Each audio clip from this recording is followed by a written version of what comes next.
Welcome, everyone, to another edition of Terrence Williamson Author Podcast. Today we have Sean Keys. And Sean, you have a podcast as well, correct? I do, yeah, I do, yeah. Okay. What's the title of your podcast, sorry? You, Me, and BPD. Okay. What's BPD stand for, if you don't mind? Borderline personality disorder. Oh, Yeah, good. yeah. I don't know anything about you at all, so this is quite interesting. Isn't I it? think this, yeah. Because I did the podcast with Mark, which funny Yeah. enough, you're going to be now the third guest that I have from Athlone. Imagine. Yeah, Yeah, there you go. It's a great and town. yeah, I absolutely love it. So you commented that you'd like to be a guest, so here we are. Yeah, because I heard your podcast. See, Mark does these. I do a podcast on mental health, right? Hmm. And I love it. And there's not an inch of me that doesn't love it. And then I listen to Mark's podcast, right? And my podcast is solely about mental health. Mm, It's you, me, and borderline personality disorder, right? mm, And yeah, I love it. Like I'm 60, 70 podcasts in. mm. But every time I'm listening to Mark's podcast, I'd be listening and going, I'd love to be on that one. That's a great podcast. And it does me head in. It does me head in, if I'm being honest, because the stuff that Mark talks about, I love talking about, but it's not related to mental health. Mm. So that's why I contacted you and went, yeah, can I be a guest? Because I just want to. It's not that I don't want to talk about mental health. I love talking about mental health, but I Mm. want to talk about aliens. I want to talk about God. I want to talk about everything else as well. You know the Yeah, type I do. yeah. And I haven't come across a guest yet fully. Once or twice we kind of came across, but it Mm, just wants to talk about the broader spectrum. I want to let my mind out for a good gallop. That's mm, what I want. I want to let this madness that's inside just out. mm, And that's why I contacted you. You know, I said I'd love to be a guest because I was listening to your conversations about the heart and mm. um, like if you want, will you were on about a heart transplant. Yeah, In go for it. Yeah. You're right. So anyway, very, very long story short, years ago, I kind of started getting my mental health better. And in an instant, I won't say it happened in an instant, but I was kind of reading books, listening to books, and all this. And next thing, just in a brief moment, it just all jigsawed together. It's like every book webbed together. And I went, Mm, oh, wow. Oh, mm. I have mental health finished. And my wife goes, how? And I went, all right, I'm finished. So, and I was just, that's exactly what I said. I went, all right, so that's it. I'm finished. Okay. And she goes, how? Like, psychiatrists haven't even done this.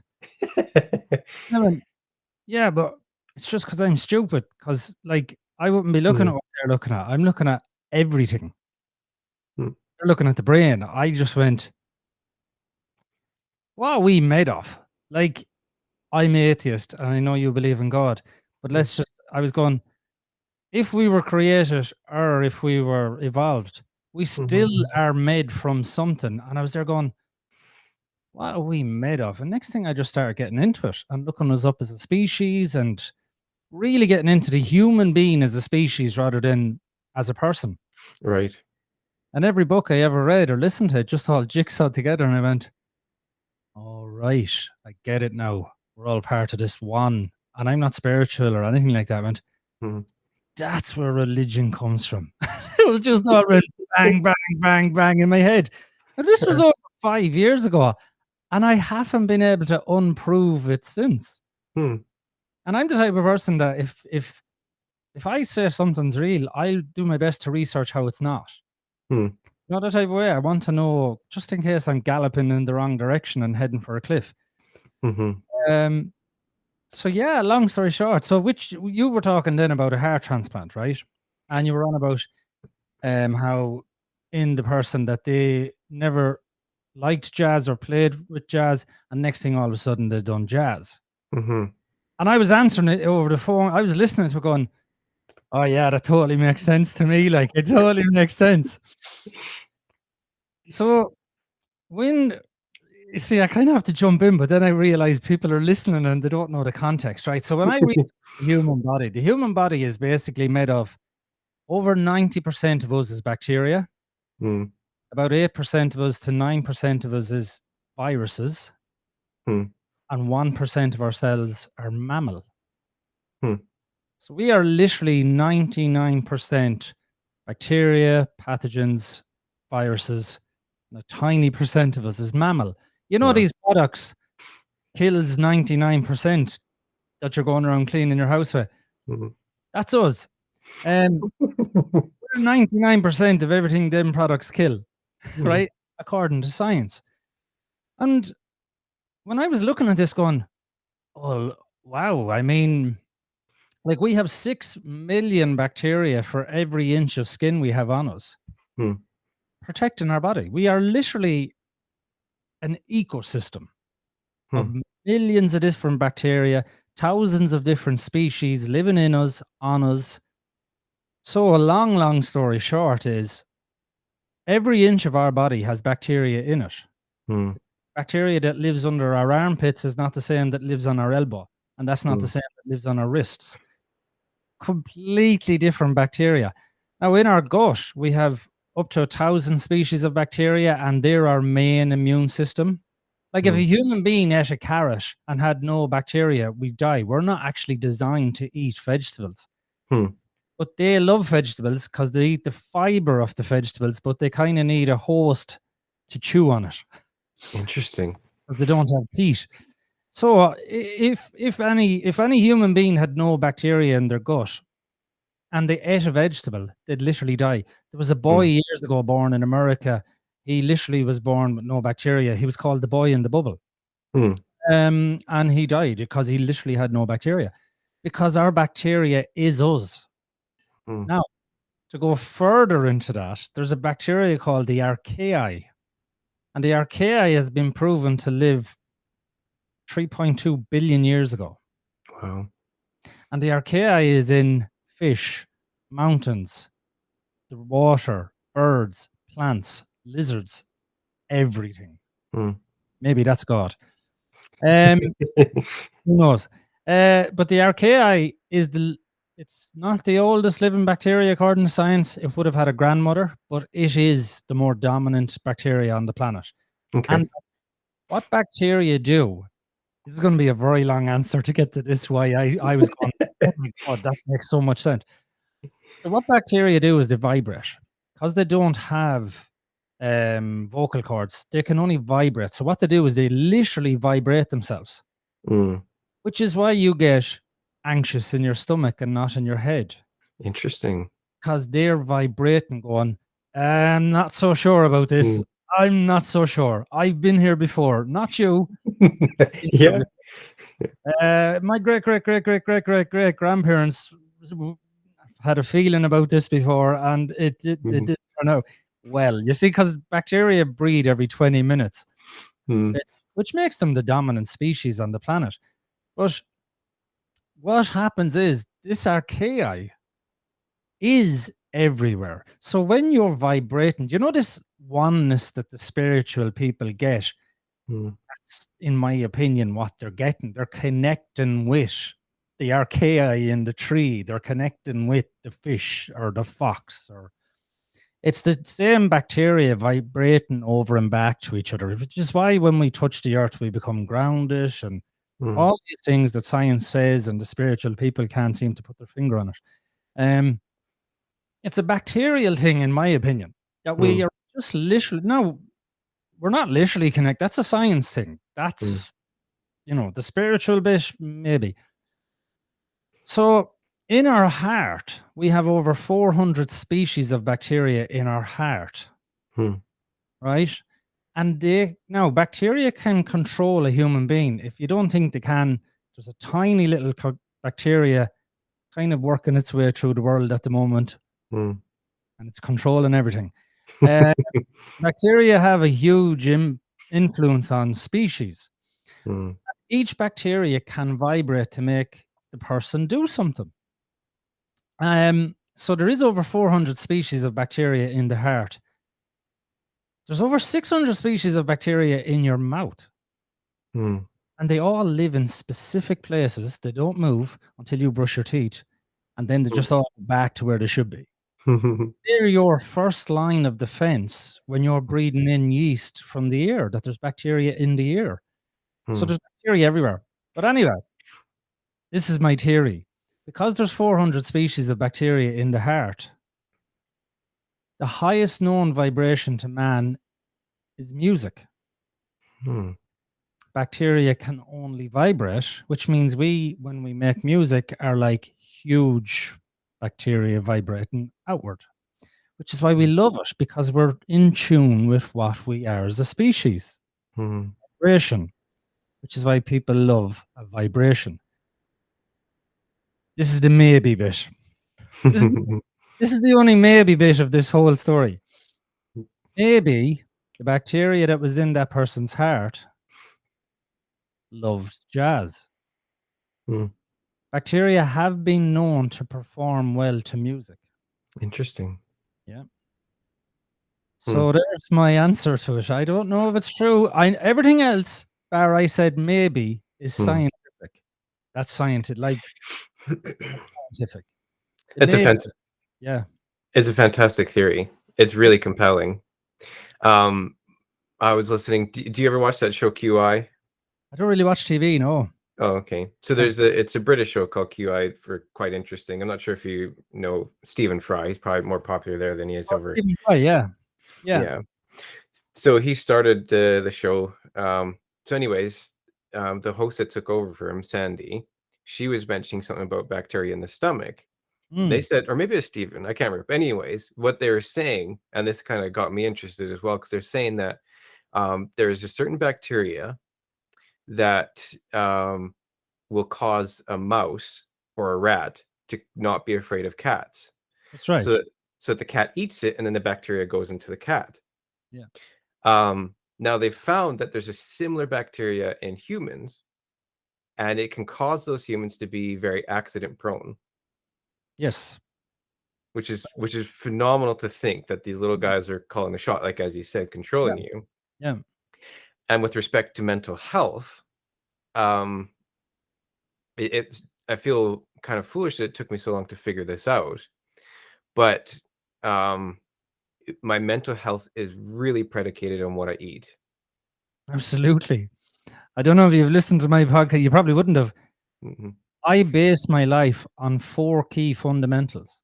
mhm, And 5 years ago, when all this went, "Oh, wow."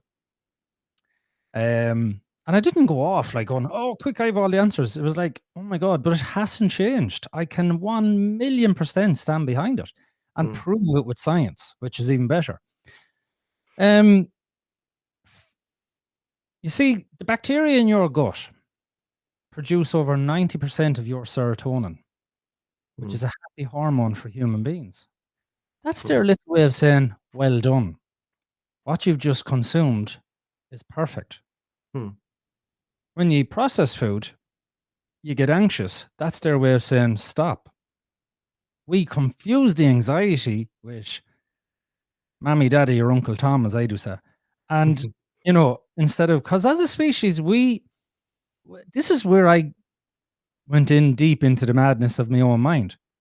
I was mhm, looking at us going, "Well, sure, we're in the best of times." I mean, literally the best of times. I mean, there's nobody, when you go to the shop, coming up with a big blade and killing you, like in the dark ages. You know that type mhm, of way. You've shoes, you've electricity, you've water, you've sanitation. We're in the best of times, yet we're in the poorest of mental health. And if there a mhm, question this going, what is the difference? What is going on? I mean, how could we have the best of times and the poorest of mental health? right. And then I looked at our diet and went, we've changed our diet in less than 2 generations. Yeah. Your grandparents and my grandparents ate real food. Mhm, They didn't eat KFC, McDonald's, or anything else. They didn't eat these things. mhm, And, if you look at the older generation, all they went through, I mean, the older generation, and I'm aware you lost a child. The older mhm, generation, it was every day to them. mhm, were expected to lose a child. That's why they had so many children. It was like, there's 8 in our family.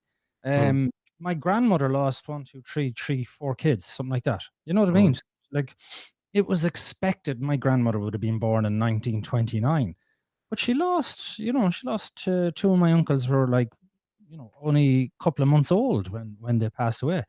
Um, it was expected back at that time. mm, And we are now in the best time, but I was looking at the food going, this is unreal in a sense of we are suffering so much, yet we're in the best of times. And it's food. mm, I've test Would you believe I've tested myself? I got so well in my mind, and my mind was really clear. And I do these 3-month kind of testing things that not many people know about, but at the end of it, then I'll come back with data on myself and go, where was I? What was I thinking? And then I can back it up when I'm talking to people.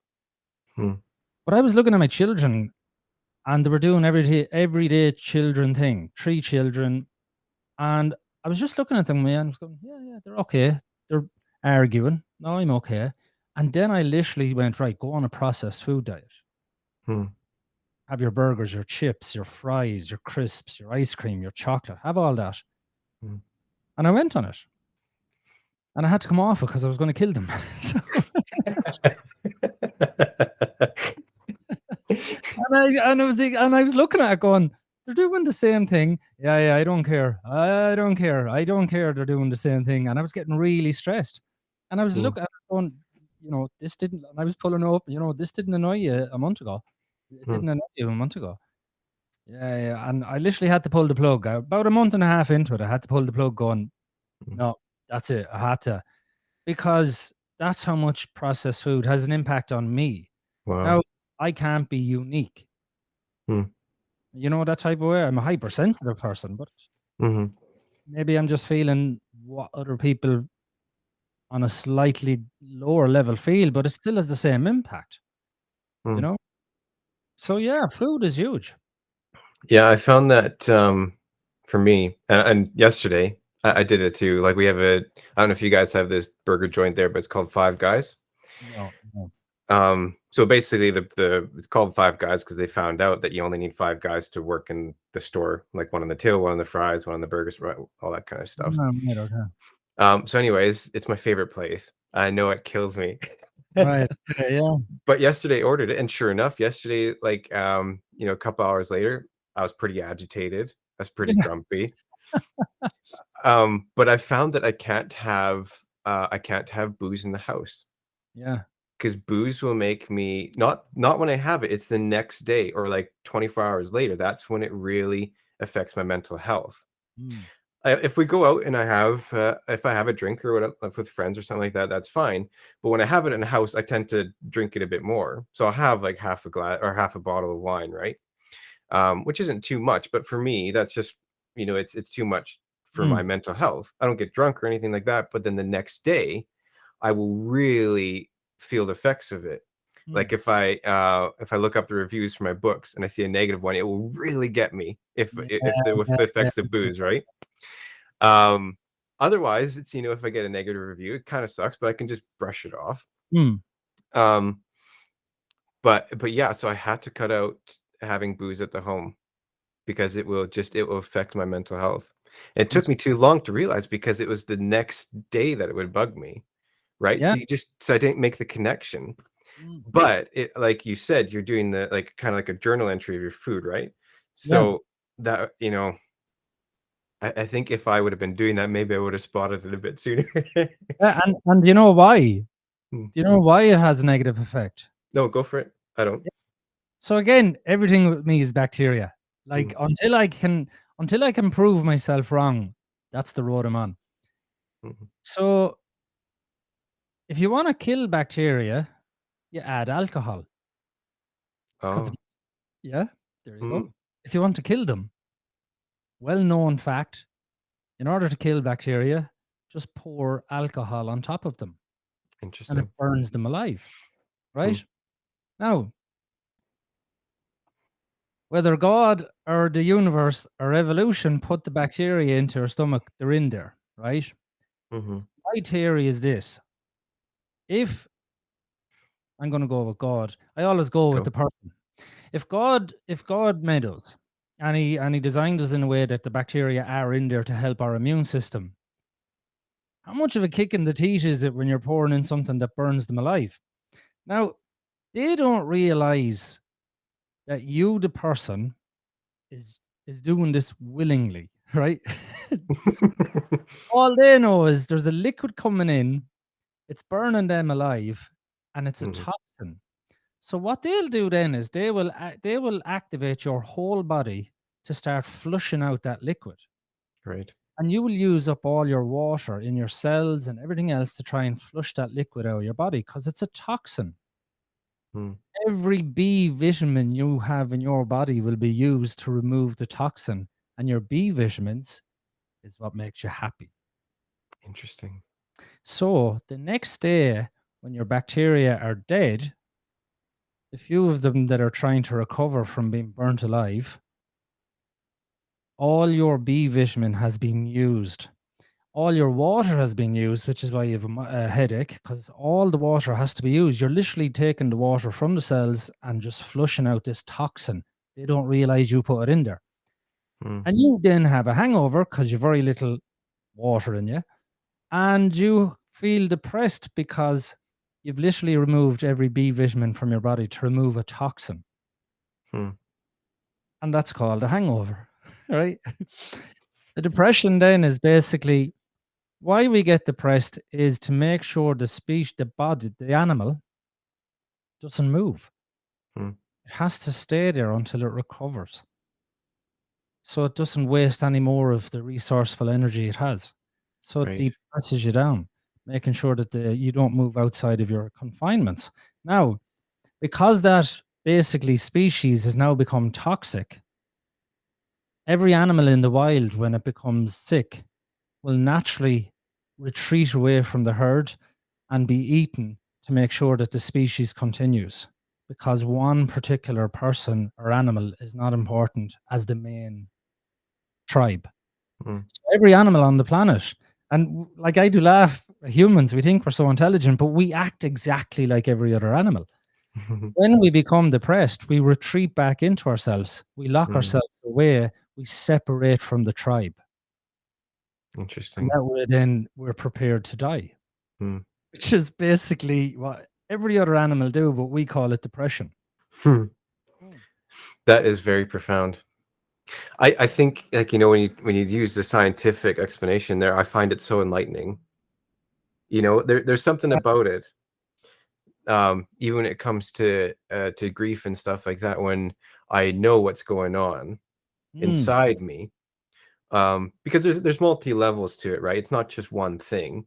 Like, Yeah. it's bacteria, but bacteria also plays off some other things as well. Mm. But there's also, like, well, with my son and stuff like that, when you have PTSD, like the hippocampus shrinks and the amygdala enlarges. Mm. So, the amygdala is responsible for all the incoming emotion, right? So it's very alert to everything that's coming in because everything is a threat. And the hippocampus shuts down because it can't output the emotion. So you end up becoming what I call a depressed stoic. Would you believe I have an enlarged amygdala? Oh, you do? Yeah. MRI, 3 MRIs. My amygdala is extremely large compared to an average human being. Wow. Yeah. Is there something that happened, or were you born with a large amygdala? What they reckon was I came from so much trauma, being a Mm. hypersensitive child. My brain had to grow to deal with the level of trauma I experienced. Wow. It's a bit like the London taxi drivers when they're learning how to do taxiing in London. Hmm. Because there's so many streets in London and it's a 4-year course, their brain actually grows larger to deal with it. Wow. Yeah, so the brain will adapt. It will Mhm. adapt. There's a girl in America who got half of her brain literally cut off because she was having seizures at 4 years of age. Literally half. I don't know if it was the left or right hemisphere. She's going to college. She works full time now. She's lived her life. The brain adapted. Interesting. Um, so my brain, I have a huge amygdala.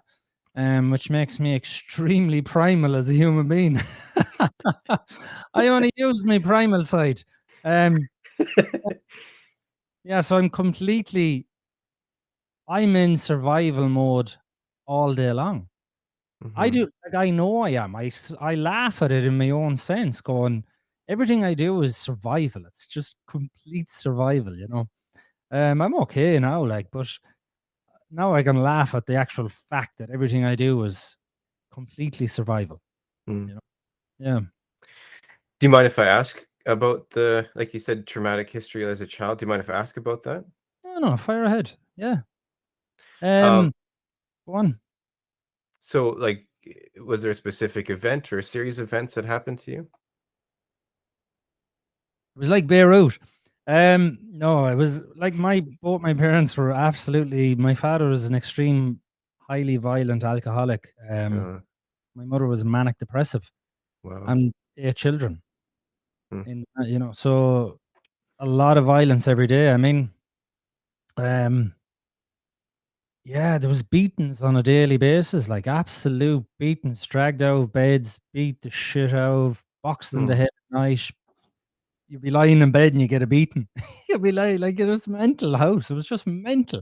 wow. Um, you were told you were a monster on a daily basis. You were told you were worthless and useless and you'd never achieve anything in life, and just hated on. Like my father hated me, Wow. absolute passion, and he done his best to destroy me. Like, my mother then was so manic depressive that she couldn't cope. Um, I mean, from literally in the womb, like my father kicked my mother down the stairs when she was pregnant of me. Wow. Literally talking in the womb trauma, you know. Mm, And then you're coming into it, and it was traumatic all of my life. There was yeah. no, there was no happiness when I was a kid. Like, Wow. yeah, which is why it's great to be better. Hmm. Mm. So I know you didn't want to talk too much about mental health because that's what your Yeah. podcast is. So we'll branch away from here, but if anyone's interested, please go and look at Sean's podcast, and I'll be sure to watch it afterwards too because I'm Mm. really interested. I'm sure you talk about a lot of your story on the podcast, right? Oh, I do, yeah. Yeah. Okay, so I'll be sure because I really want to follow up with that, but I'll get into a bit more of what you wanted to talk about and get your mind galloping. Do, So do. why don't we switch it to God? Mm. Yeah, yeah, let's go. Okay. So, you believe in God? Yes. Yeah. Okay. Um, Um, so yeah, so you're like, have you always been atheist, or was there a point in your time when you became atheist? no, when I slipped my wrist years ago, and I was in hospital, and I didn't expect to be here. And when I woke up in hospital, I cursed God out of it, because at Hmm. that time I did believe, and I went, "Fuck you! I'm not even good enough to go up to you. You Wow. know, they don't want me here on earth, and you don't fucking want me up there." Hmm. And I just said, "You know something? I'm going to get better. That's what I'm going to do. I'm going to get better, and when I do, I'm going to help people." And I made that commitment to myself. But then I started listening to the Bible and reading the Bible. And the more I started listening to the Bible, the more I didn't believe in God. I was like, Hmm. what is wrong with you? You're like a fucking juvenile. You're running around killing people. Like, he was killing babies. It was the babies that got me. It was like Moses was there and he was like, free my people. And the Pharaoh was like, I'm not having it. He goes, I'm telling you, you better do it because, like, I'm chatting to the other fella and he's going to do some serious shit here. So God killed all his babies. And I was like, why didn't you just kill the Pharaoh? Like, what's this for killing, the firstborn in Egypt? Hmm. And, the book of Job where the devil and God are having a chat and the devil goes, Job only likes you because he's rich. And the, God must have got offended and went, no, he doesn't. I don't know why they even talk to each other. They don't even like each other, but they talk in the Bible. And God goes, I can tell you, he loves me. You can do what you want, but don't hit Job. So God, for the first time in the history of mankind, allowed the devil to kill 10 people. I mean, that's the devil's kill Hmm. scores, 10. Yeah. And I was there going, how are we even having this conversation? Like, how the fuck can you create a universe and yet you're arguing with somebody you don't like? I mean, it's like arguing with a monkey. You know what I'm talking about? It's like, and I was looking at this going, hold on there a second. If I created something and then a monkey comes up to me, but I can understand the monkey, but it's still going to be primitive. Who's the bigger fool to be arguing? Am I going to argue with somebody of that level of intelligence? Right? And I'm there going in my own head going, I'm finding this hard to believe now that he'd even contemplate talking to the devil. I mean, the level Mm, of intelligence between God and the devil would be astronomical. mm, One is able to create a universe. The other was created by God, which means he's nowhere near the level of intelligence. And I'm there going, how is he even having the conversation? And this, as I was listening to the Bible, I was going, sure, that's fucking ridiculous. Sure, that's like me having a fucking argument with a fucking monkey. mm. Like people that look at me going, what are you doing arguing with a monkey? What are you doing? And I was just looking at this going, I'm finding this hard to believe. So the more I listen to the Bible, like the book of the book of Lot, where he's fucking losing his head and get in there and get them people out and tell them I'm going to burn this place down, and you know tells the wife not to turn around and she turns into a pillar of salt, and then the two daughters go and have sex with the father Mm, because there's nobody else on the planet, and like where did they get the wine was my question. The wine was in the cave. Like how the fuck was the wine in the cave? They were looking to have sex with the father because Sodom burnt down, and they were like, "Oh God, oh, there's no more people. Let's have mm, sex with the father." Oh look, there's some wine. How did the wine get into the cave? There was another thing that blew my head, and there was a Jehovah's Witness in the house once, and I was telling him the story, and he was mm, freaking at the fact that I knew this part of the story because everybody knows about the wife turning into a pillar of salt. mm, I was like, I've only one question, and he had this big fearful face on him. I says, where did they get the wine? And he mm, just went, what? That's what was in my head going, get the wine out of like, oh, mm, quick, it's burning down. Quick, go back and get the wine because we're going to have to, with the father later on. Like, it's ridiculous. And then, like, David, he sends his best friend off because he wants to fucking have sex with his missus into the front line of war. And they're mm, really, this is the leader of all your people. This is what mm, morals do. This is as good as it gets, like. mm, And then, when Moses is down with them on the beach and they're giving out like this, just right, fair enough. Moses, is chatting away to God, and God goes, "Listen, tell them to burn a bit of incense." Why, I don't know, but he wanted incense burned. mm, Of course, back then we'd no phones. You know what I mean? So God wants incense burnt. So they have to tell, along the line of thousands, hundreds of thousands of people. mm, Halfway down the line, God goes, "Yeah, okay, fair enough. I have enough now." What? Yeah, yeah, tell them not to. But at that stage, the line was still going, right? mm, So the end of the line, the boys, all they heard was, well, no, burn incense. It was mm. only the beginning of the line that we're going, he wants you to stop now, right? God looks at the end of the line and they're burning incense. He burns them alive in front of their family. I was like, are you for real? Like, you're just after burning fucking people alive. You knew they couldn't have heard it. You can't be in fucking universes and then all of a sudden go, I didn't hear them. No, no, I'm going to burn you alive. Can't be at that. It blows my mind. And these are true stories. I'm sure you know them in the Bible. Mhm. Can you confirm for the listeners that they're true? Yeah. Yeah, they Yeah. are true. Good. Because some people might be going, sure, that fella's mad in the head. Right? There's no way that God do that, right? Because I need you to confirm these stories. Mm, And I'm again looking at these stories going, at what stage did he not just fucking tell the end line fella going, listen, I know this is only for a select few, but I don't want you burning any more incense. Stop now. And beyond that, why did he even get annoyed? Like, mm, what's he getting annoyed about a bit of incense? To me, God seemed to have an awful lot of anger issues in the Bible. It was like he couldn't hold it together. He was like juvenile. Um, and I was just listening to all these stories going, like when the Jewish people were on the beach and we've no food, and he just drops a rake of quail from the sky. Here, eat this. It's like he's so juvenile in his responses to things. It's like, here, so, I'm sick of you doing this. I'm going to flood the place. Like even that even that with Noah's Ark, you know, I said, Mhm. I said to a Jehovah's Witness once, "Do you honestly believe in Noah's Ark?" And he says, "I do."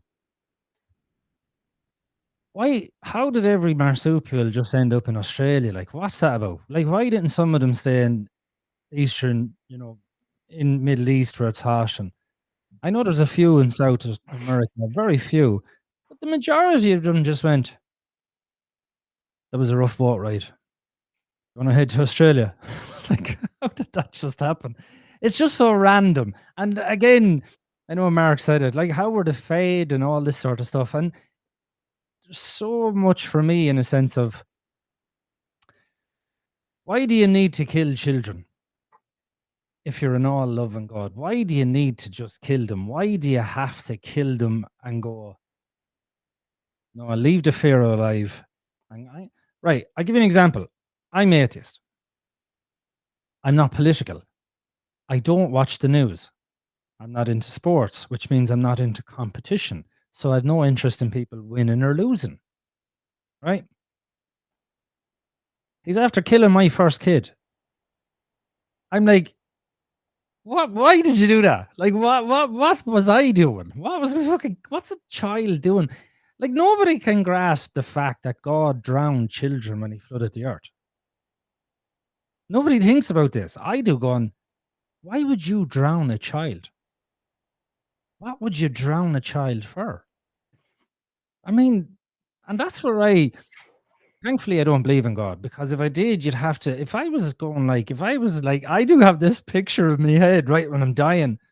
And this is the mental picture I have in my head. I have a picture in my head when I'm dying, and next thing I open my eyes, and all I can hear is, I'm not taking him. I'm not taking him. And there's two people there, and it's God and the devil, and they're like, I'm not taking him either. She doesn't believe. I'm not taking him. He'll fucking annoy me forever down there. I am not taking him. He'll wreck me. No, wait, you have to take him. You made him. I'm not taking him. She doesn't believe me. He's to go with you. And anyway, here's another thing about the devil, right? Which I can't understand. The devil is supposed to be the most, he's not the most evil on the planet or whatever. But either way, this is what I find comical. If you're bold, you're going to go to hell. If I was the devil, I'd be like, no, I'm not taking them. I don't like you. Take them back. I'm not taking them just to annoy you. Like, everybody assumes that the devil is going to take them if he exists, going, he didn't send you to me. I'd be like, no, turn around, go up and wreck his head. She's like, I don't like him. Send you back up to him. It's ridiculous in its own weird way, in a sense of if the devil has this power or whatever that he's going to accept people. I wouldn't accept anybody. I'd be like, no, you take them. Just to wreck his head. I'd have to do nothing. Just go, no, I'm not taking you. You're grand. I'd turn the fire down. I'd be like, yeah, okay, I'll burn you. Oh, they're burning alive. There's nothing. Mom, we'll have a party. What do you think I'm going to do? Kill you with him? Like, when you look into the deeper thing of it.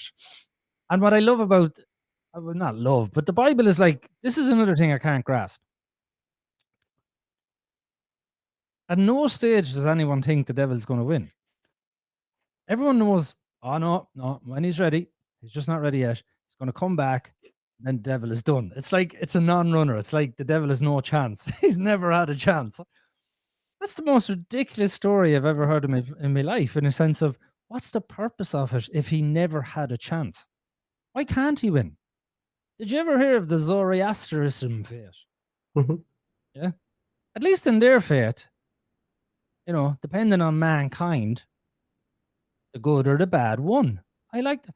Did you know that when Cyrus the Great freed the Jews, that the Jewish people at the time had no word for the devil? And because the Zoroastrian faith had a devil, and Cyrus the Great freed the Jews, And they were so impressed at the fact that he didn't make them slaves and allowed them to continue on their faith. They adapted for the first time the devil. They did. Didn't exist before that in the Jewish faith, which means they made up the devil, which means Christianity has the devil and the Muslims have the devil and they have the devil. He wasn't even in existence until the Zoroastrian faith and Cyrus the Great freed them. You can't be making up fictitious characters that didn't exist in your oral translations before this. And I've asked a couple of people that were scholarly and they were like, yeah, because I know I've researched it. So, I mean, I've huge problems with, look, I don't have a problem with religion. I love religion. I absolutely, if you want to be Christian, I think it's great. If you want to be Muslim, brilliant. What I love to see in religion is I love to see someone that connects their anchor to that faith and they go, no, I'm going to anchor myself to this. These are look, you're wearing a Liverpool crest. You're anchored to a team. That's it. You follow, Man United would be, I won't say a trigger for you, but it's a definite no. And that's what you've anchored yourself to. As a species, that what we do. That we're the only species that I know of that has belief. So we have this thing that developed in our brain and we can plan ahead. The problem with planning ahead is we can create stuff. That's why no other species was ever able to dominate us. We can plan ahead. We can look at a scenario and go, that might happen. There's no other species on the planet can do that. They all can connect with the magnetic field and the bacteria with weather and stuff like that. But beyond that, they're pretty much tied to the Earth. Whereas we can actually look beyond and go, we could build this and fly to the moon. No other species can do that. Because we can plan, we can create something that does not exist in our reality. Hence God. Now, I honestly think, and here's where the ultimate madness comes from me. All people's thoughts 90% of all thoughts come from your gut. Mm-hmm. Right? Only 10% go down. So you have 90% of information going upwards through the vagus nerve and into the brain. That's a fact. I think humans are trying to figure themselves out as a hybrid species with bacteria. Because every other animal doesn't figure. A lion will just eat a zebra, goes straight for the bacteria in the zebra's gut, goes straight for the stomach to consume the bacteria to process the meat. That's just the bacteria guiding the lion to eat the organs so then it can process the meat. Because the bacteria in the zebra has to digest the meat of the gut as well. So we are different in a sense where our information that's going upward, what's to say it's not the archaea going, listen, my great-great-great-great-grandmother ate a fucking pig and it didn't bleed it out. Didn't work out well for it. Did you ever wonder why human beings are afraid of spiders and not cars? Because it was passed down through generation to generation you put a spider in front of a child that's afraid. Not so much a worm. They're both alien, but a spider definitely. Put a cucumber behind a cat and most of them jump. Because somewhere along the line they were eaten by a snake. And the bacteria live on. And that inner wisdom of them not wanting to actually die as well gets passed down. The inner wisdom of the generations beforehand. You've often heard the story, oh, he's just like his grandfather, yet the grandfather wasn't alive. Genetically we get our genes from the grandparents. So there's no mutation. But I think it's the bacteria inside of us.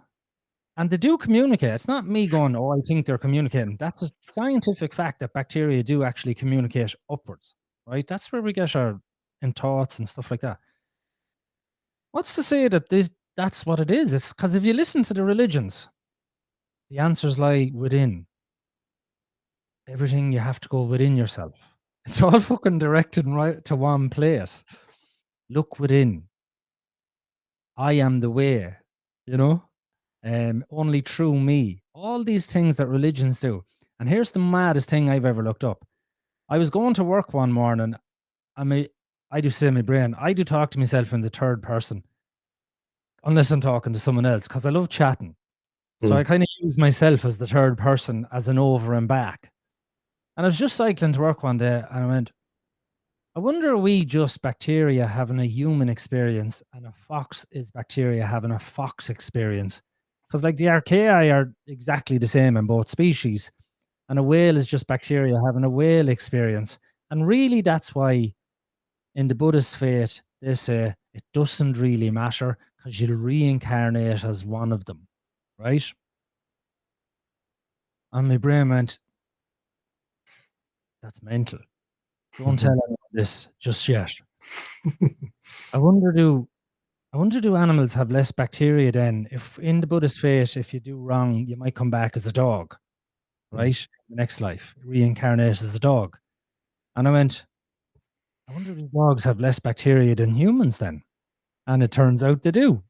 Right? So that was mental, right? So that blew my head altogether. I was going, there must be something in the Buddhist faith where he was really tuned into himself or the world or whatever. Because even in the Buddhist faith, he was looking at, he was looking at the worm one day eating the bird, he was looking at the bird eating the worm, and he goes, the bird eats the worm today, and at one stage the worm will eat the bird. And it is just a cycle. And that's how he, sitting under the Botswana tree, and he figured all this stuff out. And, but as it turns out, we do have less, or the lesser animals have less bacteria. Here's the funny thing about it is, not so much do they have less genes. They done a human genome project years ago where they were trying to figure out how many genes a human being has. And they thought there was over 250,000 genes in a human being, because what they did is they took a worm, and a worm has about 21,000 genes, which makes up a worm. And then what they've done is they got the smallest flea they could find to the human eye, and that has roughly about 20,000 genes, which makes up the flea. And they've done a human genome project, and human beings have 25,000 genes. We don't have that many more genes than any other species on the planet. So we're not really overly complicated genetically towards any other species. So they were kind of blown apart by this. The only difference between us and most other things is our bacteria.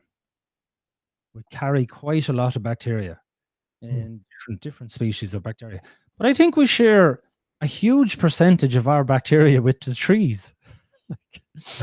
And the DNA and all that. Like, we're not that different from a tree, which is bad in its own way, but we're not, according to science. So when I look at all of this and religion, I look at it and go, from a scientific point of view, maybe religion is man trying to figure itself out through having conversations with the bacteria that it's not aware it's having conversations with. It thinks it's God. Now, bacteria, from an evolutionary point of view, is God. If God made it, fair enough. From an evolutionary point of view, bacteria literally is God, because without bacteria, there is no life. The Earth has 50% of its mass as bacteria.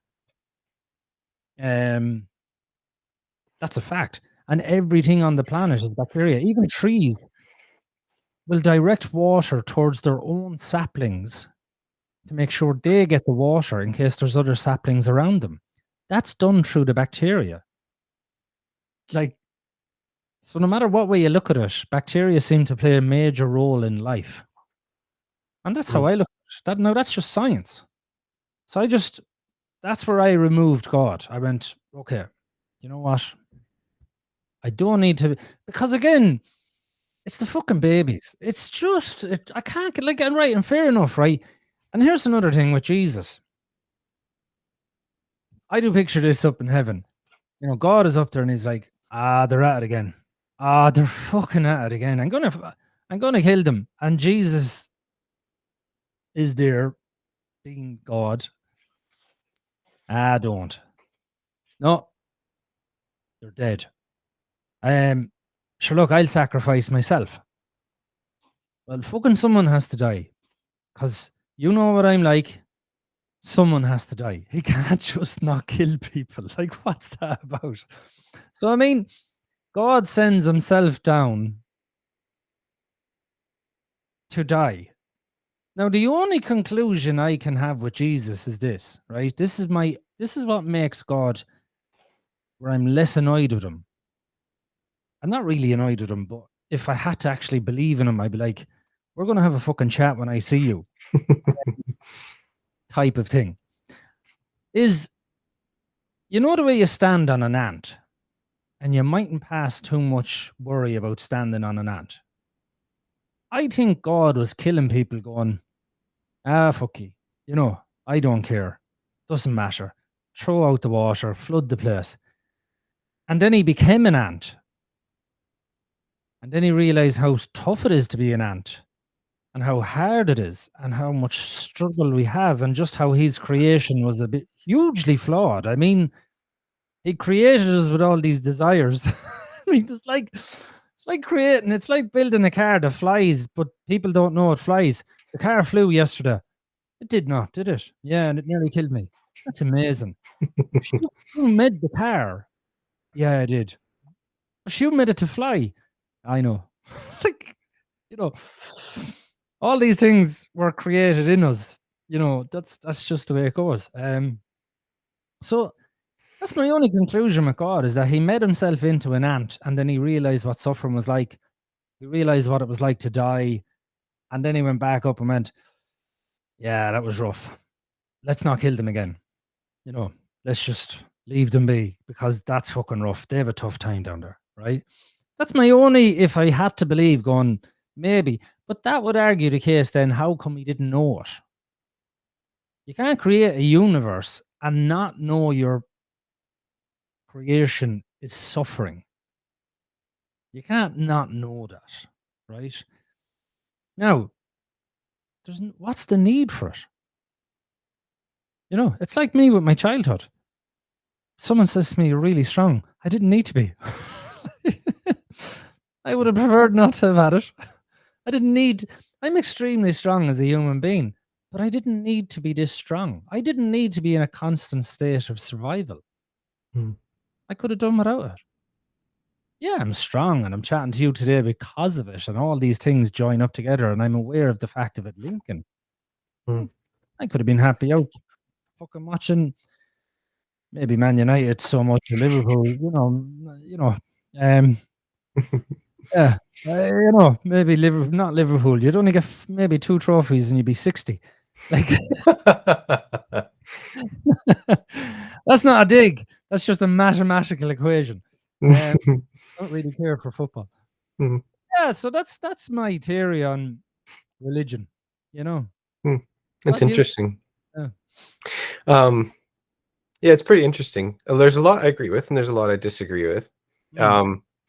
It's kind of interesting doing. I really love this format of podcasting, right? Because I get people's opinions on, I soak it in, I experience it, and then I kind of mull it over, and then I think about it as the week goes on, right? So this is a question that I have for atheists, and funny enough, I was thinking about this the other day because there's not a lot of people I meet who say they're atheists that are actually atheists, or and there's a lot of people I meet who say that they're Christian who are actually Christian. A lot of us, including myself, I include myself, are a big mix, right? Yeah. So I'm in this weird mix where I believe that there's two truths: scientific truth and moral truth. And I think, I believe in the Big Bang, I believe in evolution, all that. I believe in the moral truth of Jesus and all that as well. But there is a question I have for atheists, and I'm just getting your opinion, not trying to argue anything like that. So how in atheism do you deal with nihilism? Well, you'd have to explain nihilism to me. So nihilism is basically this. So let's say we are just material. That's all we are. We're just material. We're just bacteria. Yeah. So in that sense, morality then is just subjective. There's no actual thing as actual right and wrong. It's just subjective to whatever our species is. So it's social is what morality is. So in that sense, we would be nihilistic. So which means that there is no such thing as actually right, and there's no such thing as actually wrong. Hmm. Like in atheism, how do you deal with morality? I guess is the question. Yeah, that's pretty easy in my head. I mean, you know, your children, right? Hmm. All you have to do is watch them when you watch a child when it's about to do something wrong and it turns the head. Like, how does it know to turn the head? It has never done it before. Mm. It turns the head to see you looking. Where did that come from? I mean, I've watched this with amusement at my kids that they would literally turn the head to see they know what they're about to do is wrong and turn the head. This was before any morals. This is just when they're learning, they're only little babies, and they turn the head to see are you looking. They should not know to do that. There's no reason for them. Look at a dog, right? Look at a dog. You walk in, there's 3 dogs. We've all seen the YouTube video, Mhm. right? The one that done the wrong put the head down. There's no reason for that. There is, we as a species would have this innate thing in us. I mean, did you ever see the elephant where it's picking the cub up and bringing the lioness's cub across a dirt road in Africa because the road is too hot? It has no reason to do it, Mm. no morals, but it did it. When animals rescue other animals, absolutely no reason to do it. The bear rescuing the crow from the water, picking it up and just putting it away. A cheetah rescuing a fawn and protecting it like it was its own. There's no Mm. reason for all these things. It's innate in us. It's people think, well, there must be something higher. We are all connected as a species. That's the whole gift of it all, is that as a species, we are all one. Like, as I said with the archaea. So there is a reason for us all to be one, to thrive as a unity. That's what I believe. Morals. I didn't get my morals. I mean, I learned morals as I got older. I wasn't brought up in a moral family. Mm. I was brought up in an absolute chaotic family. So my morals I learned. But I can be honest, I didn't learn them from the Bible. I think Jesus is absolutely fantastic as a human being. I just think he has schizophrenia. You know, it can't be denied. Him and Moses would have been suffering with auditory hallucinations if you brought them today and they said what they were saying, auditory hallucinations. Every prophet on the planet would have suffered with schizophrenia. But going back to the morals, my children don't go to mass. They don't, um, all that sort of stuff. They don't do this, but you can see it in them. It's just innate in them. It's just already there. Who put it there? Well, who put it into the animals? Animals do some wonderful things that help other animals when there's absolutely no reason for it. Mm. There's no benefit for it. There is no reason for them to gain anything. And I mean, the elephant helping that elephant helping that cub across the road, and it's a famous photograph, so it's easily brought up. That lion, he knows probably that lion is probably going to try and eat him when it gets bigger, Mm. but he still did it. You know, so all the animals on the, like, you don't need to look at humans for morals. Look at the morals that animals have when they're saving one another, helping each other out. You Mm. know, nurturing each other. You know, a duck nurturing puppies. Why? It's innate in us. I don't think I don't need to see a god for that. I need to see a species looking after itself. The archaea looking after itself because it doesn't matter. The duck, the dog, the lion, the elephant, it's all archaea. That's a fact. So for me, I don't need to see that. Moral values in a sense of where do atheists get moral values? It's innate in us, you know? Mm. Where does the tree grow its branches? It's just innate in the tree. It's just part of what the tree is. Hmm.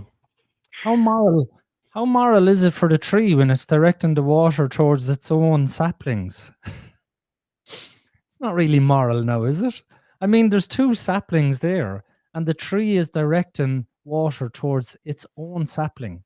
That's a scientific fact. Mm. You see, this is the problem with morals. That's immoral if the tree knew about it, if it has a conscience. It's an immoral act. You shouldn't be directing the water towards your own sapling, but it does. So, is that a moral thing to do or not a moral thing to do? Yeah, Depends, that's interesting. you know. That's interesting. Mm, I mean, because I've been, because what I write is mm. basically the evils of the early 20th century, right? I know, I'm listening to one of your books. Oh, are Brilliant. you? Oh, Yeah, good. Thank you.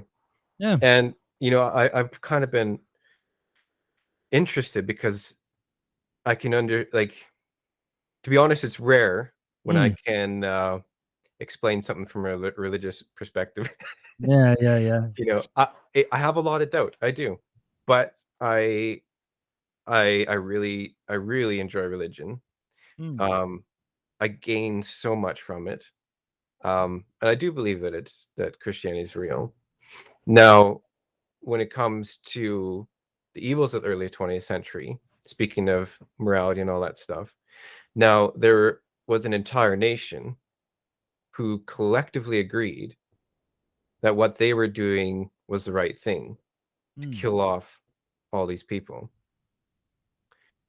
Now, if we are just matter, if we mm. are just bacteria, if that's it, then Yeah. what they did wasn't right or wrong. And that's hard for me to wrap my head around from an atheist perspective. From a religious perspective, morality would be objective. Why was it not right or wrong? I mean, we know death is an immoral act. Mhm. Killing that doesn't need religion.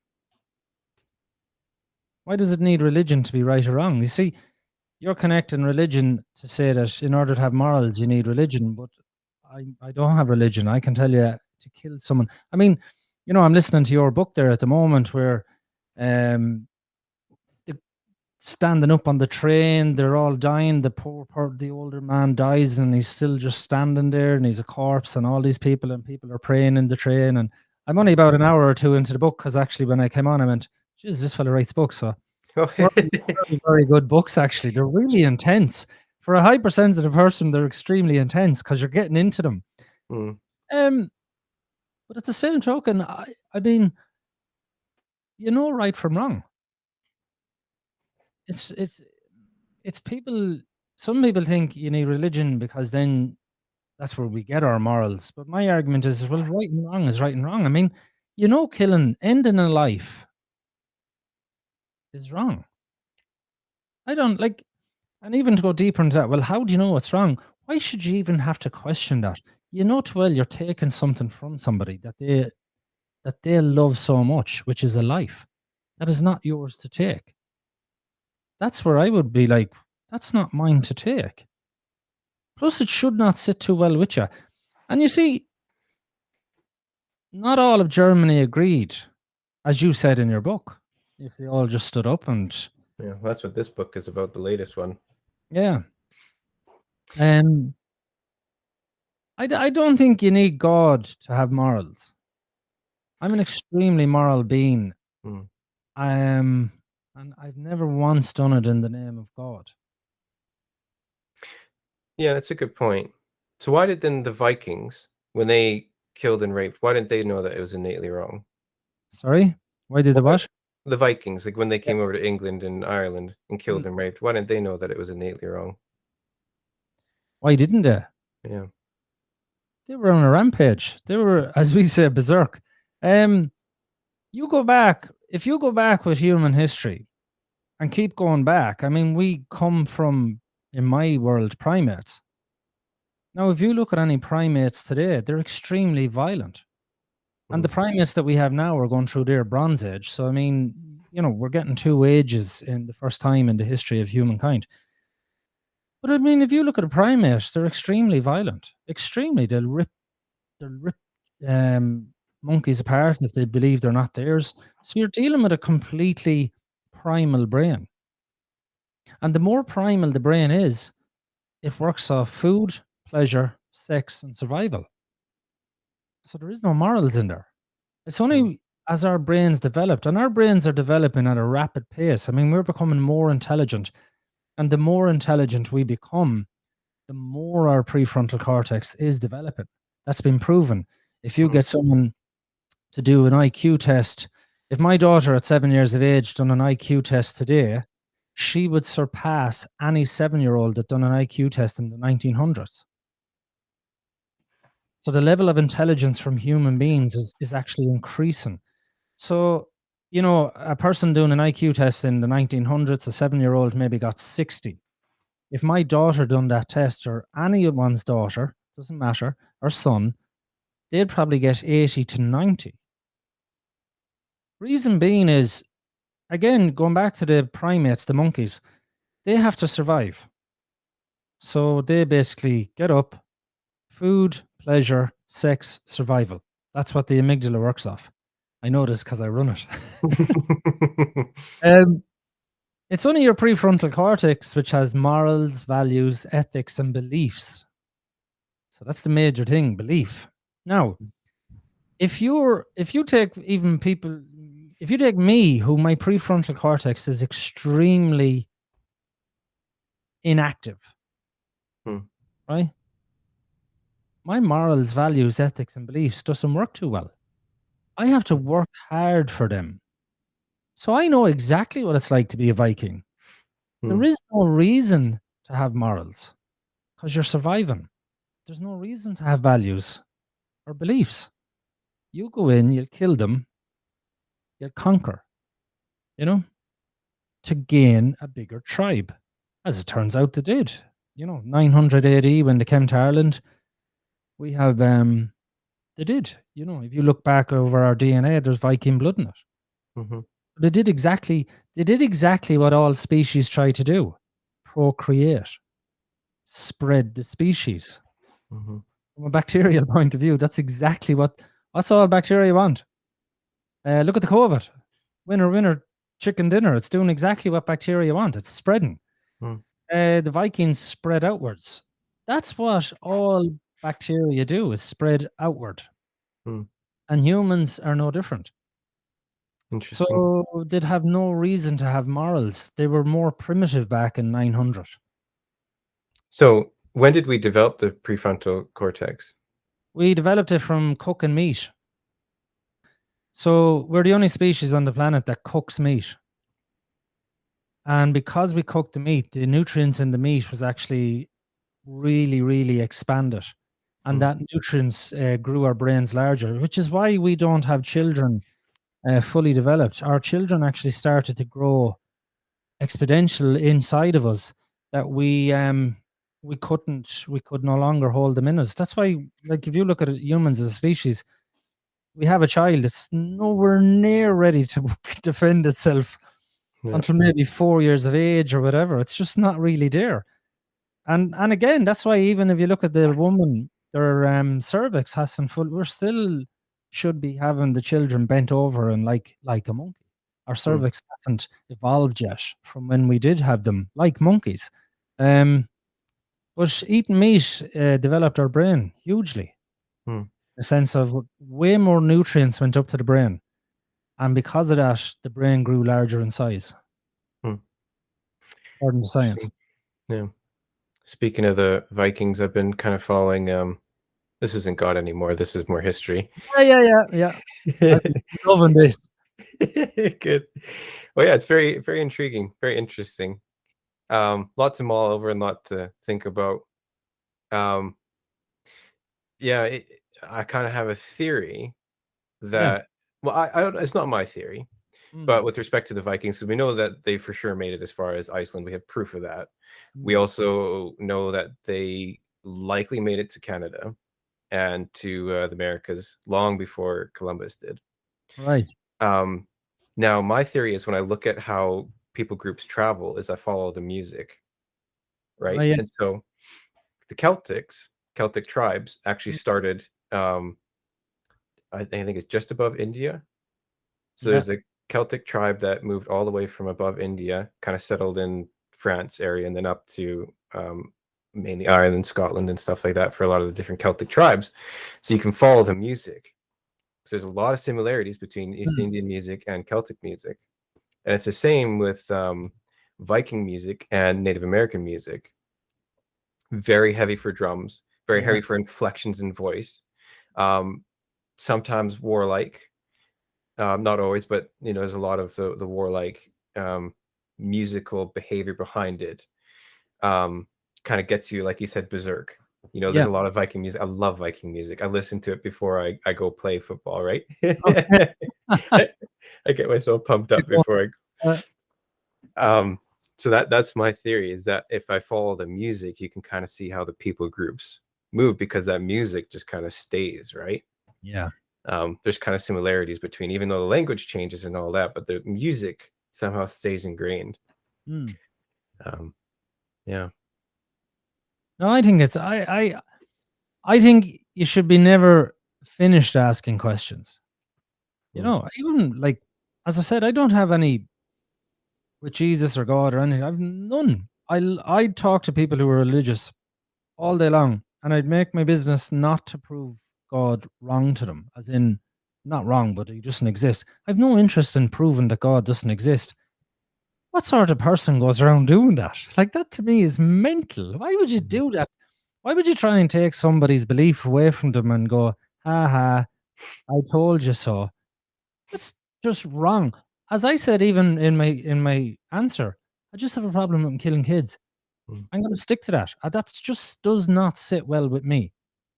mm, Um, but as far as belief and even going into the Vikings and all that, I love minds like that because they're vast and they're deep and they want to know.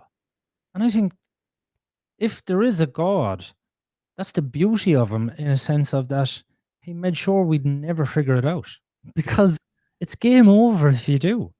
You know, it is game over. Who wants to figure it out? There's, you know, I look at life like a video game. Nobody likes playing the game twice. mm. They want a new game. The challenge of completing it is great, but once that's over, I'd like a new game now. You know? Oh, that's fantastic. Um, Now you mentioned in your message about something else that you wanted to talk about. Was there another subject? I can't remember. I'll have a look now. I'll go back here. I want to make sure that we. Let's chat about religion and all things human. Oh, Oh, yeah, all things human. And no, the yeah, theory of the heart. I got that one out in the beginning. yeah, Theory of the heart. yeah. But yeah, yeah. And you see again back to the music. Mhm, Vibrations, all vibrations. You're following the music of human beings. mhm, It's all vibrations. You know, we all connect with vibrations. Even the gut bacteria. When you were on about your son, once a bacteria meets its own species, they'll connect. mm, So now your bacteria might be different than mine, but if you get two people with the identical bacteria, they will be the best buddies mm. as it's their bacteria. I got a bacteria question for you before I forget this one. So, speaking of children and mothers, now I was doing some research, and there's a suggestion that when a mother kisses their baby, what they're doing is they're actually taking in some of the bacteria, some of the viruses when they kiss their child, and their body processes it and then puts the antibodies out through breast milk. Yeah. Now, why would a dad kiss a child? Why wouldn't he? Well, what I'm saying is that from the biological bacterial perspective, I have a Because you're, theory. I have a theory about it, but I was just going to get your opinion yeah, first. yeah, yeah. So, yeah, from a bacterial perspective, the mother kisses the baby so that she can get the antibodies produced through the breast milk. Mm, mm. Now, other from bacterial perspective, I don't know why a father would do that as well. I just want your opinion before I give my theory. To create immunity. I mean, we are right. If you have 4 dogs in the one room, Did you ever notice how they'll all go to each other and rub off each other, lick each other? Um, did you ever see a dog eating another dog's crap? It's just after sniffing it, going, yeah, that's good. A fecal matter transplant. It's literally going, oh my goodness, the bacteria in this is actually really healthy. I'm not feeling great. I'll take a fecal matter transplant. We think it's disgusting. That's exactly what a dog is doing, right? Hmm. It has this innate wisdom, knowledge to do this to heal itself. Now, the bacteria in my wife might be A and B, and the bacteria in me might be D and C, right? Hmm. But my kids might be C and A. So it's crucially important for us to kiss, lick, rub each other off each other, so that they're able to then get the immunity from me, and I get the and so on. Because even what people don't realize, you're supposed to, when my children were born, you put them onto your chest to rub your bacteria off theirs, Hmm. to pass on your bacteria. When they're coming through the birth canal of the mother, that's when they're getting the most amount of infection from that's how the host goes back in that's how they're reinfected with bacteria Hmm. through the birth canal. Years ago, when I figured this out, I went, people, I was in my head, I was like, so then people with C-sectioned, this is shocking, but I'm going to say it because I'm very blunt. Yeah, they should be rubbing the child down there. They should just give it a quick rub. I was saying this to my sister. I was like, I think C-section babies, they should rub the child down at the mother. And she goes, that's disgusting. I know. I just think you should do it. Yeah. And that's exactly the way I said it, right? About 2 years ago, they're after figuring out they're not rubbing the child, but they're getting the bacteria from the mother and rubbing it on the child. Not exactly as rough as me, but I'm a bit rougher. I'm more like a Viking. As it turned out, I was right. Um, you're supposed to reinfect the child. Hmm. My daughter was a C-section, right? And when I figured out bacteria, I just love it. It's like, to me, it's just like A, B, C, D, E, F, G at this stage. Hmm. And I went off and I got my daughter was C-section, which means she doesn't have my wife's bacteria. Yeah. She has all the doctors and nurses and mine and all that sort of stuff. Now, over the years, of course, our bacteria will grow. But there's an innate wisdom, as you were saying earlier on, how come they know, right? I got 2 glasses of milk, identical glasses, both milk, but one was raw and one was pasteurized. And I filled them up exactly the same, and I left them just in front of my daughter. And I says, just take a little drink of them. And 100% of the time, she went for the raw cow's milk Hmm. because she's lacking in bacteria. My daughter will naturally go for bananas, which has inulin in them to help grow bacteria. Hmm. Children, they done a test in America. I love this in America, and not so much Nazi Germany, but they did learn a lot. You can't deny they did. I'm not Yeah. saying right, they just did. Yeah. But you'd know that they did. But they done tests in America years ago where they literally deprived the child of a nutrient. Vitamin C, vitamin D, blah, blah, blah. Not so much vitamin D, but you know what I mean. Vitamin B and all these things, calcium. And what they did is they put these 4-year-olds into a room and they just left food on the table. And every child went for the food of the nutrient they were lacking. Hmm. Right? How did they know? Nobody could have guided them towards that. That's It's innate. interesting. It's innate in us. Hmm. We have an innate wisdom. In my belief, it's the archaea who have been around for billions of years and they just want us to survive as a species. They don't give a shit which one does it, but they just want every one of them to survive. So it doesn't matter if the lion is eating the zebra because it's basically the archaea eating the archaea. Hmm. It matters not, which is again goes back to the Buddhism. But with that, That then is the innateness I find in human beings, or in all species. Look at an ant. You kick its anthill down. Well, we don't. I just imagine it'll rebuild it back. Again, look at them ants or termites in America, where they'll build their mound directly at a certain angle that's facing or not facing the sun. I mean, this is just we think we're geniuses. Again, this is all a bacterial thing that's guiding them.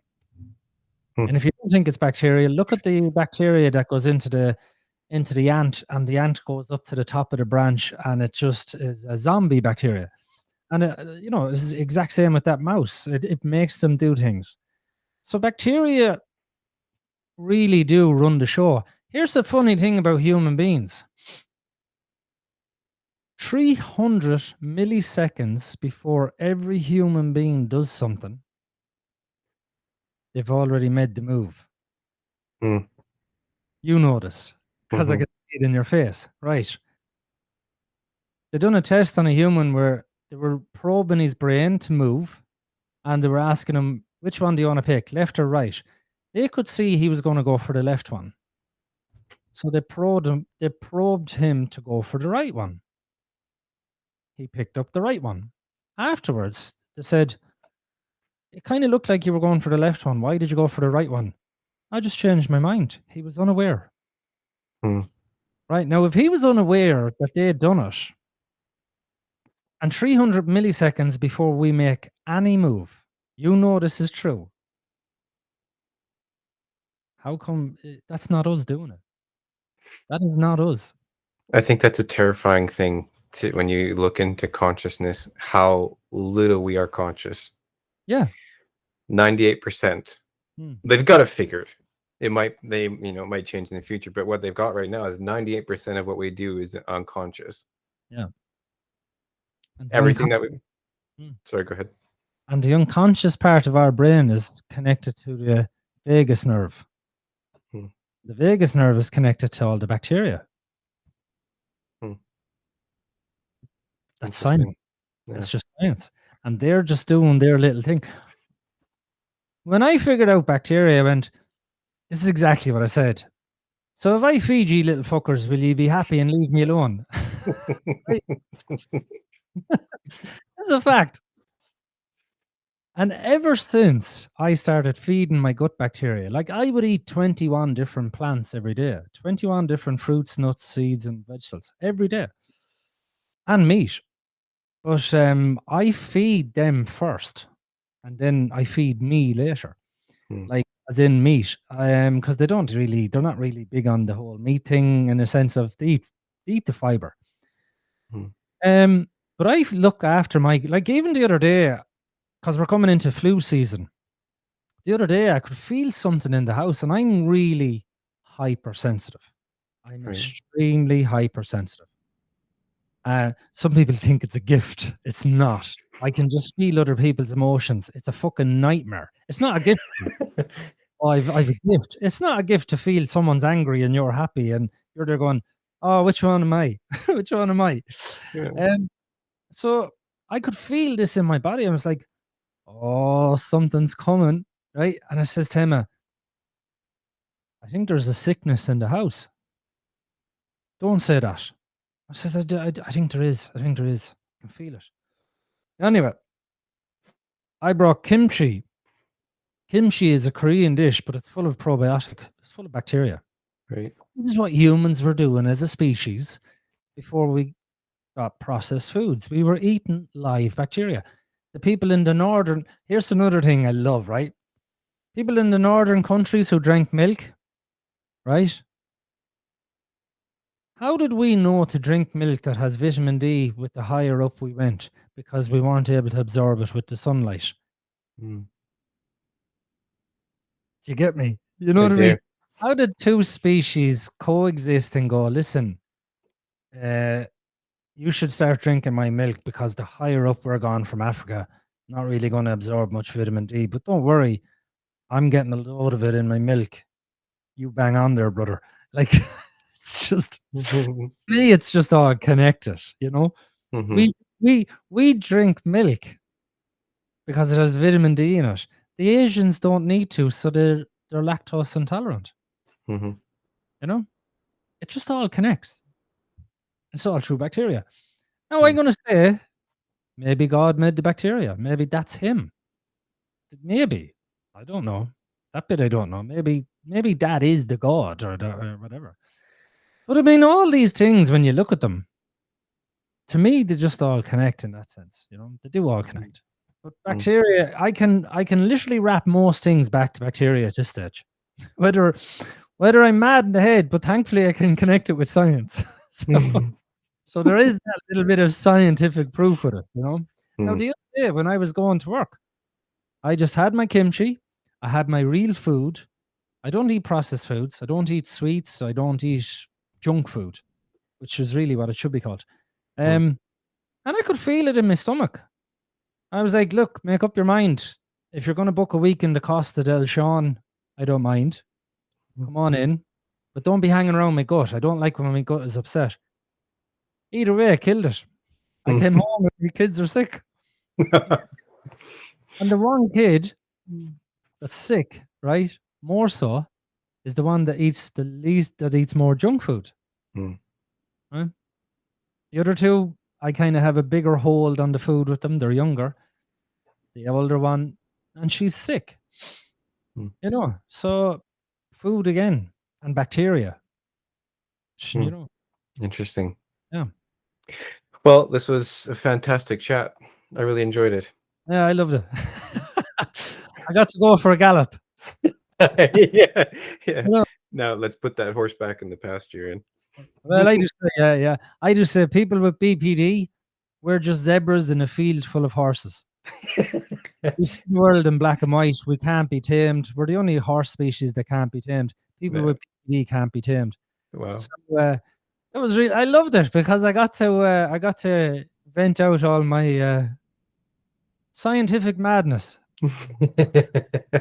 I loved it. It's very intriguing. Give me a lot to Yeah, think about, lot to mull over. And yeah, I appreciate you coming on. So everyone, I'm going to be going back to listen to some of Sean's stuff about his childhood as well as some of his mental health podcasts for my own edification and I'm sure for yours. So again, it's you, me, and BPD, as you can see in the bottom of the screen. And I also post a link on the channel. yeah. No, that was great. Perfect. Thanks very much. And can I, when Mhm. you're finished with, can I use this as well as a podcast? Because I'd love Oh, for my listeners and I will promote yours on my podcast if that's okay. absolutely. That'd be fantastic. Yeah, So, because you are, I think you're going to be episode number 6. okay. So I've got number 3 coming out Wednesday, and then let me check my calendar. Yeah, fire ahead. um, okay, so number 3 is the 15th, 4 is 22nd, 5 is 29th. So you will be October 6th. So I'll Yeah, fire it off to you then, and then you're absolutely more than welcome to use it for your own podcast. yeah. I won't do anything until you do it. But before we go, Mhm. because I'm going to use this as my podcast, I love your book. Oh, thank you. I swear to God, I'll be honest with you, like it's so intriguing. Is it a true story? Yeah. I I fell in love with Eleanor Hodis, or Hodis, I think Mm, it's pronounced. mm, So as the book that I was reading was called Hans and Rudolph. okay, So Hans was the German Jew who escaped Germany, and then okay. after the war, like he's part of the English services, and then was helping out in France and all that. And then after the war, he ended up hunting down um, Nazis who ran concentration camps, such as Rudolf Höss or Huss, how you pronounce it. Mm, And so I was reading that, so it's kind of going back. So the book was one chapter was Hans, the other was Rudolf, and there's 2 pages in the one about Rudolph about his mistress, which was Eleanor, and those 2 pages just got me hooked. right. This is now, I'm only into the book, right? And I don't want to give it away for the listeners. Is this the person? I'm not great with names, you see. So even though I'm listening to the book, I'm useless with names. Is this the person that she had to hide under the bed? She had to hide under the bed when she was going into in case he was caught, because both of them would have been killed. Because I was thinking to Oh myself, yes, I sorry, was, I was yeah, I was yeah, yeah. thinking, I was thinking to myself, these two were going to get together. That's what I was going. These two were going, even though she hit him a box. So that's it. That's. Now, don't give away the book, obviously, because obviously you want people to buy it. But it's a brilliant book. Like I'm listening to it, and it's so intriguing. And you know what I love about it is there's two loves I have with the book. Actually, there is a book about a German who helped Americans out of Germany, and they were blown to bits. Like they crippled across Germany. Their bomber was blown up, and I have that picture because the book meant so much to me. I love that stuff. When people would say to me about mental health, they'd say, "Do you know?" And this is a fact. This is a fact. When I say this, this is why your book, I love it. So, do you know any good books, for mental health? And I always say this, yeah, anything on the Holocaust. What? Yeah. It humbles you. Yeah. You come away going, I didn't have it that bad. So I'm genuine when I say it. Like I have a couple of books on the Holocaust. Even your book, you're listening to it, and I know I'm going to have to put it down, and then you have to recover, and then you go back to it, and then you'll have to put it down again and recover. But to me, that's a brilliant book in a sense of it's sort of true with the horror of what humans did that you couldn't listen to. I couldn't listen to a book like that all the way through, even though I'm finding your book extremely like you're there going, Jesus, what's going to happen next now? Oh, for fuck's sake, Jesus, what's going to happen next? And I'm going to me head, what? Ah, God Almighty, will you stop? And then I go, right, I'll put it down for no, I'd have to put it down for a few hours. And I'd be anxious, like fuck, like listening, going, Jesus Christ, they had an awful time, which they did. And that's why I'm really appreciating your book. And I'm looking forward to actually, I noticed you have 2 books on Audible. So when this one is finished, I'm going to go on to the next one. Oh, I appreciate that. That's very kind.